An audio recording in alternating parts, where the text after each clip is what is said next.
আমার কাছের বলে এরকম আছে নাই মুসলিম মুসলিমদের দেখতে পারেন না সহ্য করতে পারেন বিশেষ করে ইহুদির বাড়িতে গেলেন এটা একটা শিক্ষা আরেকটা শিক্ষা হলো ভাইরা ধাক্কা মারে এসে সামনে এসে কিলা প্রকল্প শেষ হচ্ছে এখন শেষ হচ্ছে তো এই যে আমাদের বক্সি ভাই ওয়াদা দিল হাত তোলালো দিন বলে এত কথা বললো তো আমি জানার খালি হাত মারাই তোমাদের জন্য নাকি হ্যাঁ হাত মারাই শুধু এই ধাক্কাকে ধাক্কিতে এদিকে হাত মারাই দিচ্ছে দেখলাম তো ঠিক আছে মাশাআল্লাহ অনেক সুশৃঙ্খল অন্যান্য যে কোনো জেলার অনেক সুশৃঙ্খল আমার দিকে তাকাও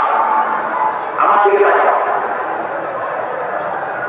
ঠিক আছে এই যে দাঁড়িয়ে একটা ছেলে দেখছেন মাশাআল্লাহ মাশাআল্লাহ মাশাআল্লাহ হ্যাঁ এইভাবে আর একটা মজার কথা আছে এখন থেকে আমরা শিক্ষা হলো আমার প্রতিবেশী যেই হবে আমি সম্পর্ক রাখবো অফিস চলে যাবো